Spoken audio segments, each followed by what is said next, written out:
तो गाइस सबसे पहले अपने पास आते हैं उगोनिया, जो कि फीमेल के अंदर बहुत सारे होते हैं एट द स्टेज ऑफ मतलब एम्ब्रियो के स्टेज पे। ये छोटे छोटे से बहुत सारी उगोनिया हैं। Each ovary have 2 millions of उगोनिया, बहुत सारे हैं मतलब हर एक में 2 मिलियन, मतलब दो होती है ओवरी तो एक में 2 मिलियन ऐसे, जिन्हें हम लोग बोलते हैं गैमीट मदर सेल।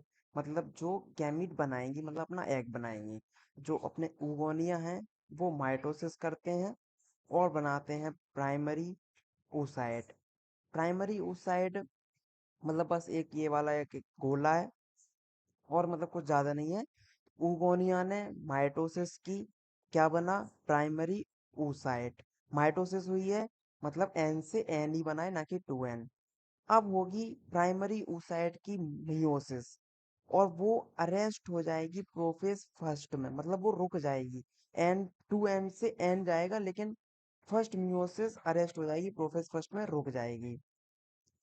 फिर अब अपने पास बनते हैं, पहला आता है प्राइमरी फॉलिकल। प्राइमरी फॉलिकल कुछ नहीं है, बस अपना प्राइमरी oocyte ही। उसके ऊपर थोड़ी बहुत कुछ लेयर आ जाती हैं जिन्हें हम लोग बोलते हैं ग्रेनुलोसा लेयर। थोड़ी सी लेयर है बस, और ये है अपना प्राइमरी oocyte ही।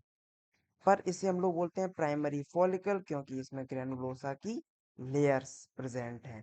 ये लगभग 60,000 टू 80,000 बच जाते हैं हर एक ओवरी में at the stage of puberty, मतलब बर्थ से प्यूबर्टी, प्यूबर्टी तक 60 टू 80,000 बच जाते हैं।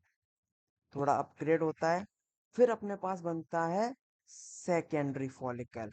इसके अंदर अभी भी प्राइमरी oocyte ही है। प्राइमरी oocyte मेरा मतलब है ये जो सबसे पहले बना था प्राइमरी oocyte, प्राइमरी oocyte ही है। लेकिन ये सेकेंडरी फॉलिकल हम लोग इसलिए बोल देते हैं क्योंकि ये थोड़ा अपग्रेड हो गया है। इसमें ग्रेनुलोसा की लेयर एक और आ गई और एक और नई लेयर आ जाती है। ये देखो, मोर ग्रेनुलोसा लेयर और न्यू थिका लेयर, एक थिका की लेयर आ जाती है। इसके बाद क्या होता है? अब अब इसमें चेंजेस आते हैं, सेकेंडरी से टर्सरी फॉलिकल बनेगा।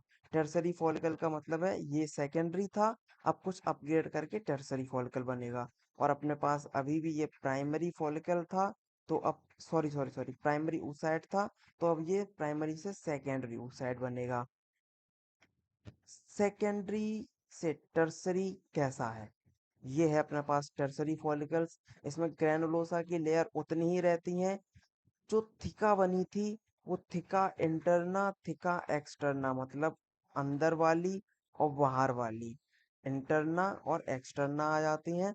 और एक फ्लूइड फिल्ड कैविटी आ जाती है जिसे हम लोग बोलते हैं एंट्रम। ये बस खाली स्पेस है, फ्लूइड भरा हुआ है इसमें। और इसके अंदर प्रेजेंट होता है सेकेंडरी oocyte। ये सेकेंडरी oocyte है इसके अंदर, ये वाला। और एक छोटी सी पोलर बॉडी बनती है, आपको पता होगा, डिजेनरेट हो जाएगी जो कि।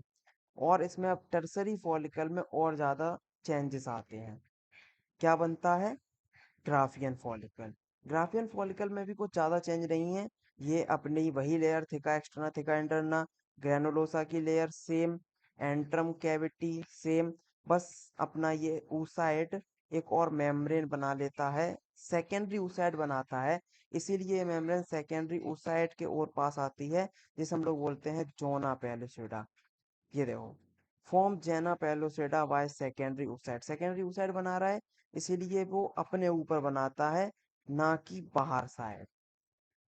अब इसके बाद ये रप्चर कर जाता है ग्राफियन फॉलिकल, और अपने पास बनता है सेकेंडरी oocyte।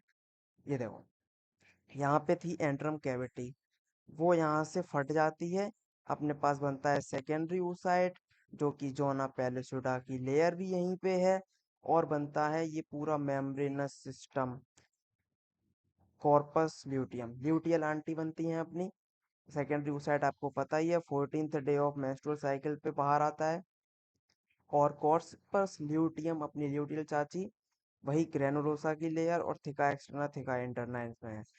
कॉर्पस ल्यूटियम एक और काम करता है, जिसका काम है रिलीज प्रोजेस्ट्रॉन। प्रोजेस्ट्रॉन रिलीज करता है, मेंटेन करता है एंडोमेट्रियम को, जो कि फर्टिलाइजेशन के बाद जब अपना एम्ब्रियो अटैच करेगा उसके बाद